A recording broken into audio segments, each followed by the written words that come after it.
We now begin to discuss some important compounds of sodium.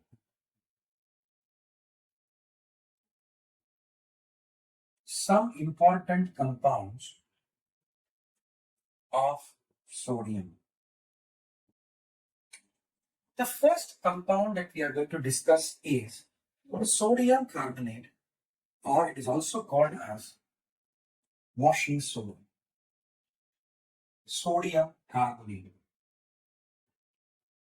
Sodium carbonate or washing soda or washing soda. It's a very important compound in the industry. It's for soda ash industry. We are now discussing some important compounds of sodium. The first compound that we're going to talk about is sodium carbonate, washing soda, or Na2CO2, sodium carbonate. Now what happens is, the method is called as Solvay's process. The method is called as Solvay's process, or it is also called as ammonia soda process. Ammonia soda process. Now basically what happens, we prepare a saturated solution of sodium chloride. First step one is, we prepare a saturated solution of sodium chloride, that is NaCl. A saturated solution of sodium chloride is also called as brine. The second step is, to this strong solution of sodium chloride, what happens? We pass carbon dioxide is bubbled. So we have carbon dioxide is bubbled. Carbon dioxide is bubbled and ammonia is also bubbled. And ammonia gas is also bubbled through this mixture. Now what happens? A chemical reaction takes place. The water combines with carbon dioxide to form H2CO3, that is carbonic acid. The ammonia combines with H2O to form so NH3. Ammonia combines to form ammonium hydroxide. It combines to form ammonium hydroxide. So now what happens? A chemical reaction takes place, and what do you get? This is basically neutralization is taking place in the pan, okay, or in that vessel. Neutralization takes place. So what happens in case of neutralization?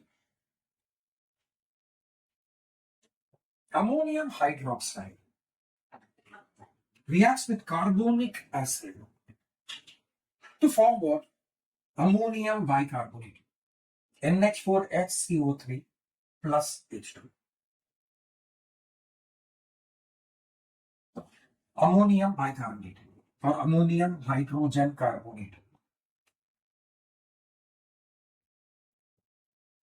Ammonium hydrogen carbonate.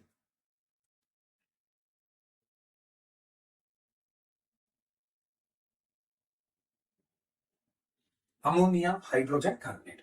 Now this ammonium hydrogen carbonate, correct, then combines with NaCl. What happens? Because it's a salt, so it is in the ionic form. Now. So you will have ammonium ion, bicarbonate ion, and you have sodium ion, and you have chloride ion. These are the ions present. The ionic product of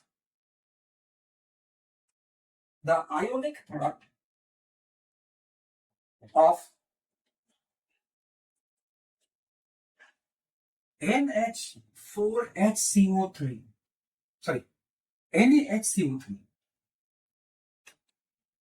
exceeds the solubility product. Exceeds the solubility product and it gets precipitated. And it gets precipitated.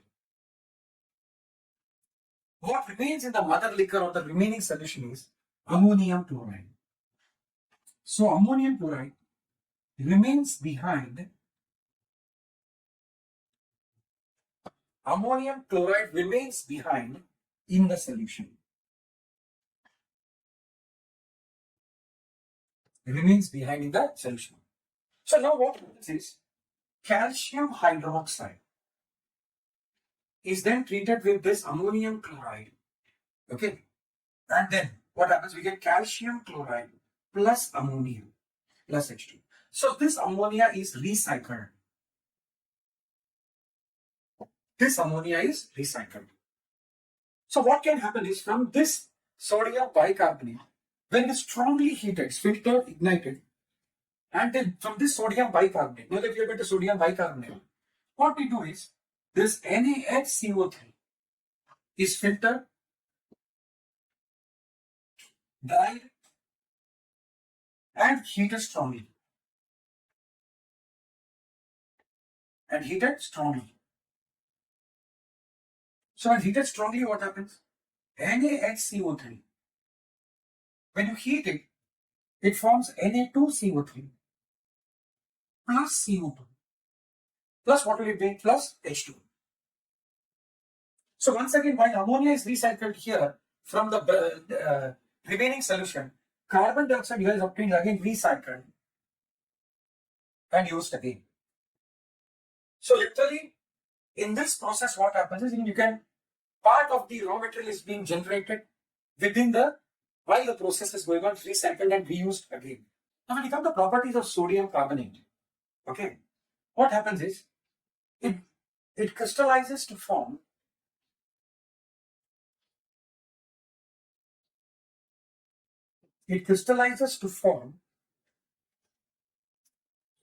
a decahydrate. What it has to form? A compound having 10 water molecules of crystallization molecules. 10 water of crystallization.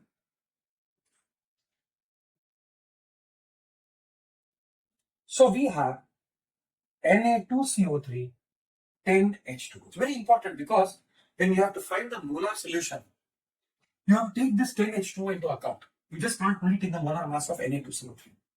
This 10H2 has to be taken into account. Then what happens is, if it is heated, okay, it loses water. Step 1. If heated, it loses water to form a monohydrate.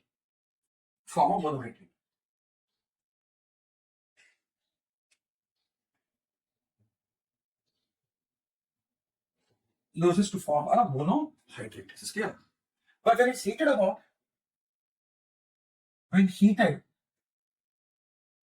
above 373 Kelvin, it loses all water.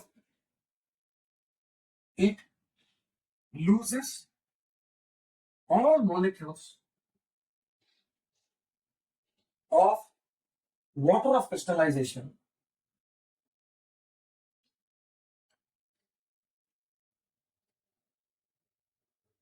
and the anhydrous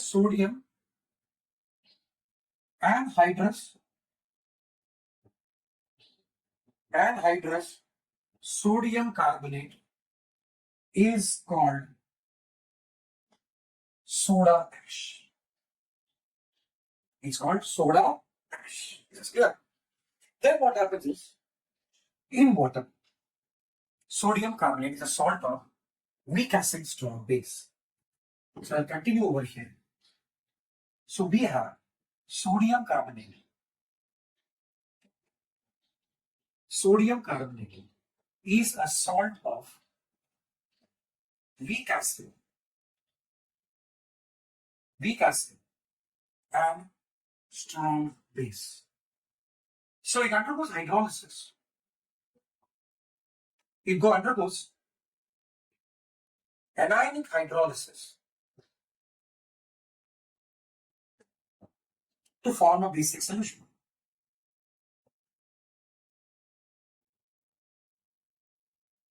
So anion reacts with water.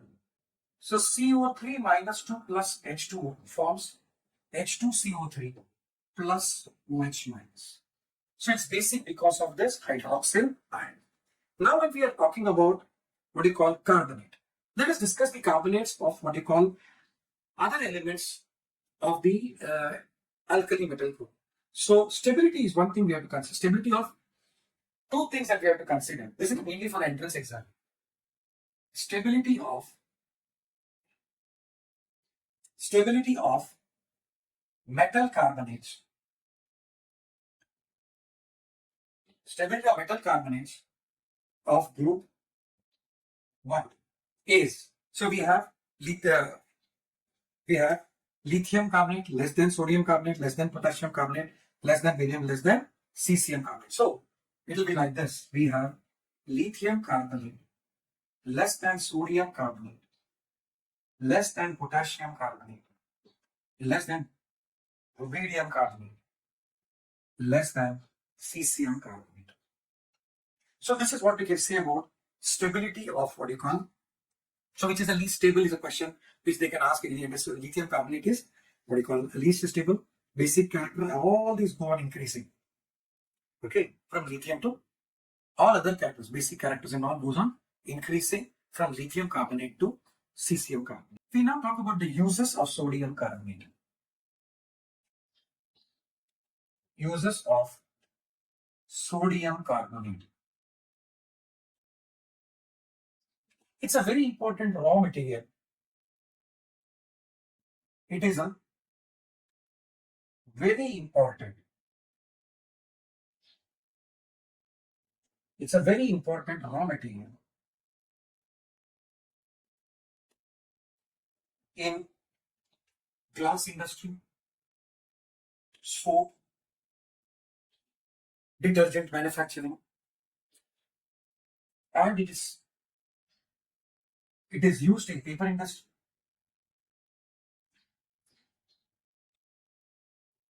Paper industry. It is used as a reagent in qualitative and quantitative analysis. It is used as reagent in qualitative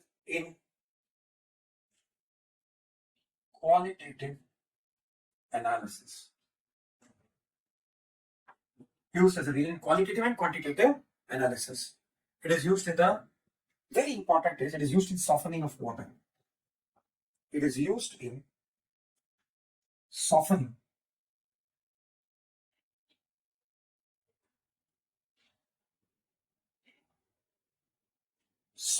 of water.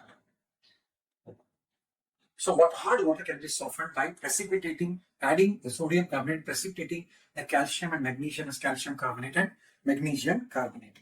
We now talk about the next compound of sodium, that is sodium hydroxide or caustic soda. It is prepared by electrolysis of brine. It is prepared by electrolysis of brine solution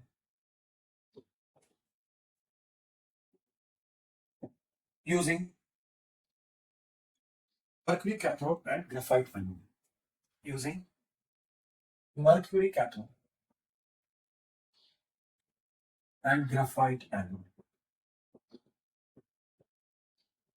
Mercury cathode and graphite anode. See what happens, the reaction takes place something like this.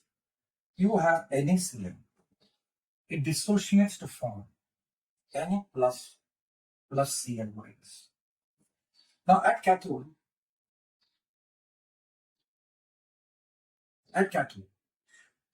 sodium ion gets discharged to form sodium metal. But this sodium metal reacts with the mercury,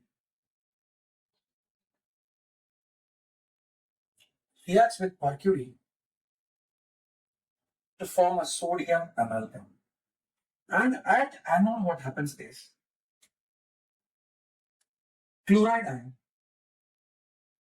undergoes oxidation to form chlorine gas. Undergoes oxidation to form chlorine gas. Is this point clear? Now the amalgam, this is a sodium amalgam.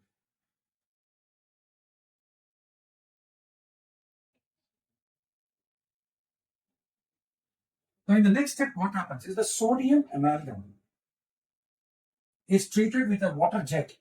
So it forms NaOH, mercury is retrieved, and hydrogen gas is released. So this is what happens with the amalgam at the cathode. It's retrieved, washed with water or jet of water, and NaOH, sodium hydroxide. Mercury is recycled and you get hydrogen gas. Technically, hydrogen gas becomes a product at the cathode and chlorine at the anode. Now we come to properties of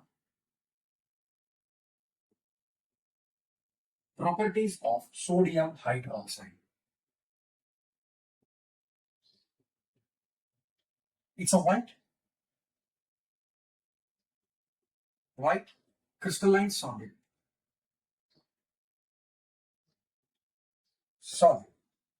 One of the most important point is it is hygroscopic in nature. It is hygroscopic in nature. So what do you mean by hygroscopic? It absorbs moisture and it becomes wet. It is a strong alkali. It is a strong alkali. For it absorbs its solution, absorbs carbon dioxide from air and gets converted to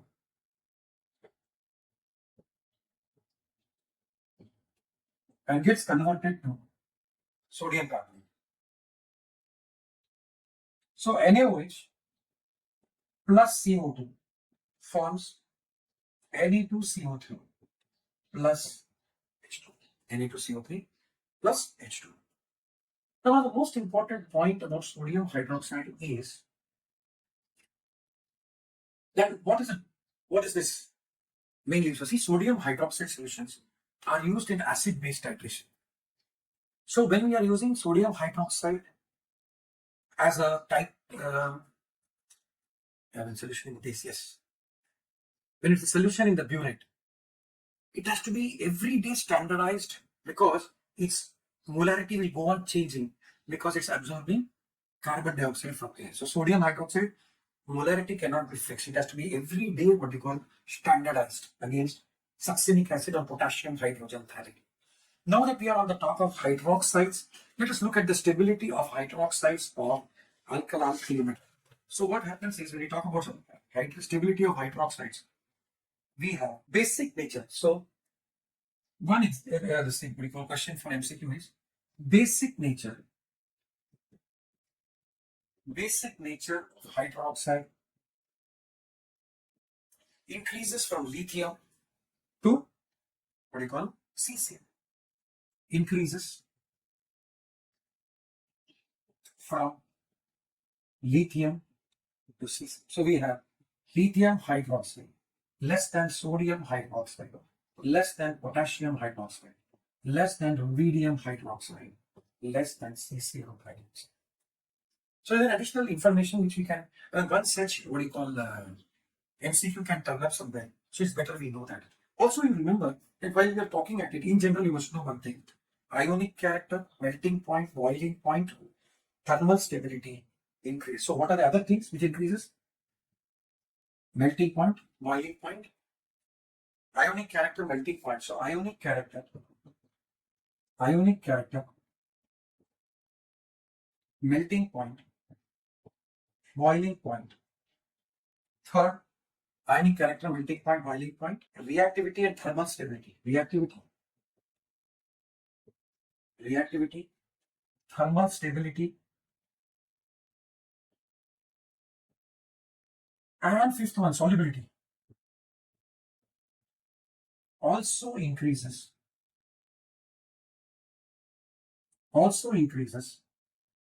from lithium to cesium. This is additional information which we require for an entrance exam. We now talk about uses of sodium hydroxide. One of the most important uses of sodium hydroxide is it is used in the manufacture of soap. Manufacture of soap. It is used in textile industry. It is used in textile industry for mercerizing of cloth.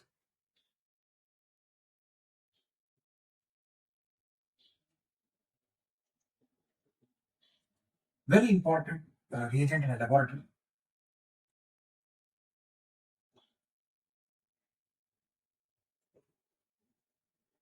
Fourth is used in petroleum refinery.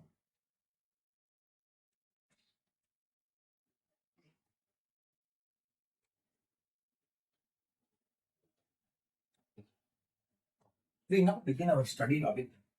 Group 2 elements.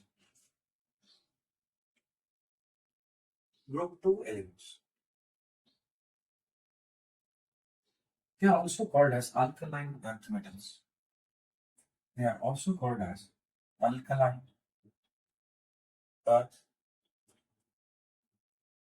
metals. Except beryllium, all others are. Beryllium is an exception. Except, so what are the elements we have? We have beryllium, magnesium, calcium, strontium, barium, and radium. Okay. Except beryllium,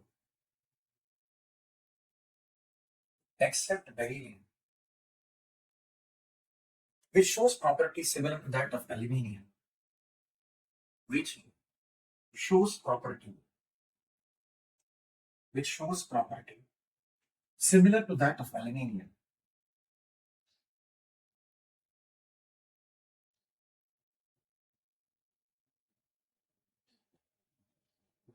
Diagonal relationship. Others are referred to. Others are referred to.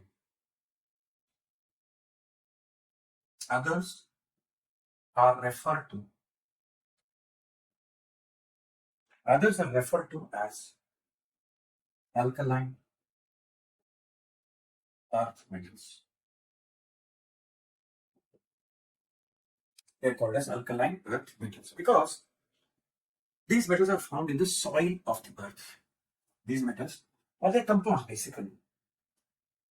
They are,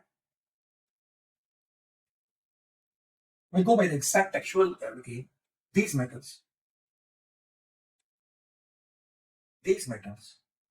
occur in soil on earth.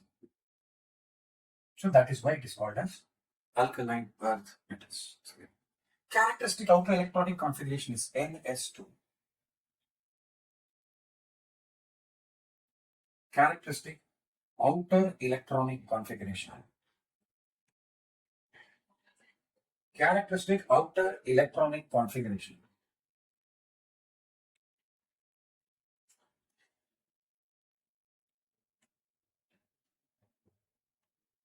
is Ns2. And we look at the similarity and gradation in property. We look at similarity and gradation in property. Gradation in property. Similarity in property is because of similar outer electronic configuration. So they all show a valency of 2. They all show a covalent or ionic valency. A covalent or ionic valency of 2 because it has 2 electrons in the outermost shell. Because it has 2 electrons. It has 2 electrons in the outermost shell.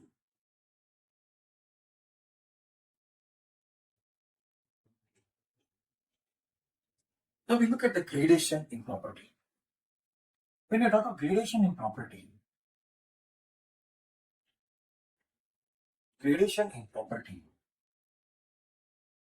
the first one we look at is atomic size.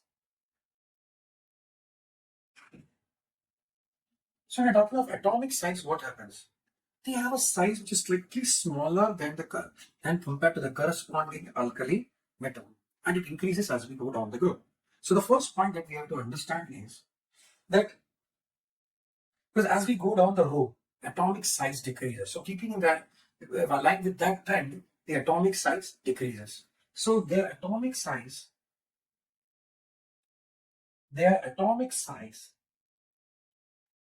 is less than that of the corresponding alkali metal. Corresponding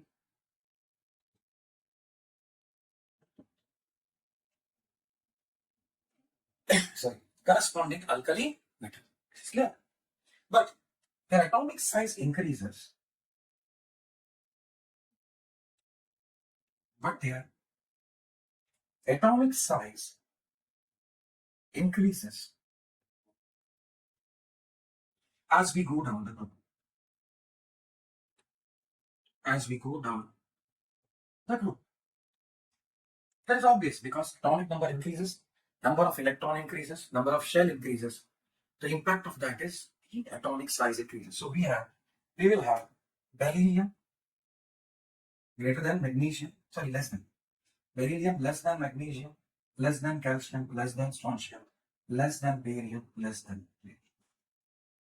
So this is about atomic size. We are now looking at ionization enthalpy. See, we are comparing ionization enthalpy of alkali metal group 1 and group 2. Then furthermore, we are comparing the first ionization enthalpy and the second ionization enthalpy of alkali metals and alkaline earth metals. So what do we see? Here in this case, it's very clear. Since atomic size of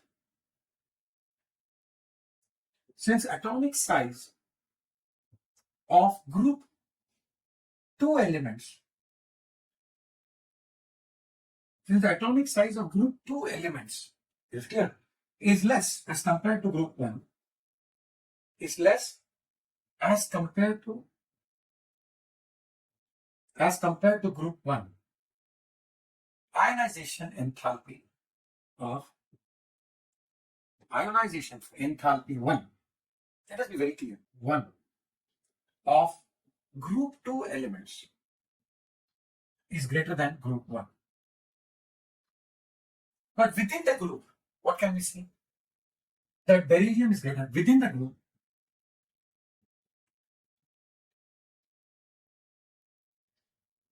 Within the group, what can we see? That beryllium is greater than magnesium, greater than calcium, greater than strontium, greater than barium, greater than radium. So it decreases as we go down the group because atomic size decreases. Nuclear pull on the outermost electron decreases. But look at this. When we come to the second ionization enthalpy, here what happens? The second ionization enthalpy. The second ionization enthalpy of group 2. You can see the values. Lithium is 7298 kilojoule per mole, whereas beryllium is 1757 kilojoule per mole. Sodium is 4561, whereas this is 1450. Because here what happens? This had a configuration of only one NS1, so you remove the one electron. Now in the second ion, this has a configuration of NS1. The second group element has monopositive ion as a configuration NS1. And between the first and the second electron, the energy difference is only 11 electron volt. So it becomes easy to remove the second electron. This point here. So what happens? This second ionization enthalpy of group 2 is less than the second ionization enthalpy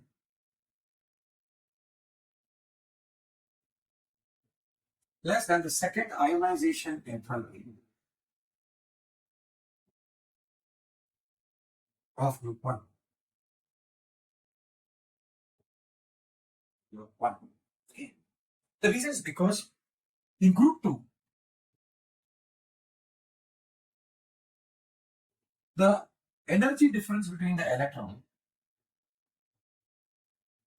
in group 2, the energy difference between the electrons. Between the electron is 11 electron volt, which is very less. So remember, the second electron becomes very, very easy. So this is all about ionization enthalpy. We now talk about another gradation property, that is density. As we go down the group,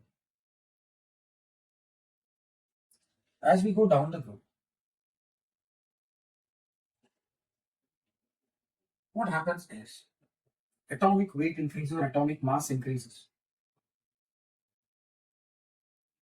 Atomic weight increases. Correct? Volume also increases. Atomic volume also increases. So in general, what we can say is, in general, density increases. Density increases from, what do you call, beryllium to, but there is an exception. So beryllium, magnesium, calcium, strontium, radium. So in that series, what happens is, it is found that magnesium has a density. There's an anomalous or abnormal behavior in the fact that magnesium has a slightly higher density as compared to calcium. So exception to the rule, exception is magnesium, which is supposed to have a lower density. Magnesium has a higher density. Magnesium has a higher density as compared to calcium. As compared to calcium. The reason is because calcium has some weakened desorption. So its volume is very high. So density is mass upon volume. That abnormally high atomic volume causes the density to decrease. It's clear. Now, when we look at the trend of what you call density, the trend in density is, we'll have calcium less than magnesium, less than beryllium, less than strontium, less than. So you can expect this question, which will have the lowest density in group 2 elements. So this is an abnormal behavior. You can expect an MCQ out here. We are now talking about melting and boiling point.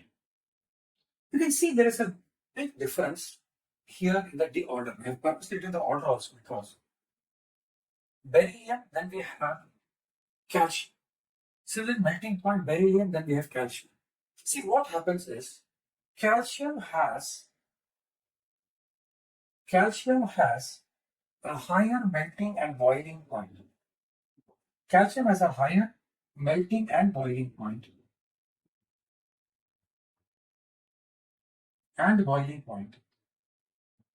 Because it has electrons in the d orbital. Magnesium does not. It has electrons. It has d orbitals. It has d orbitals. It's clear. And these d orbitals, they form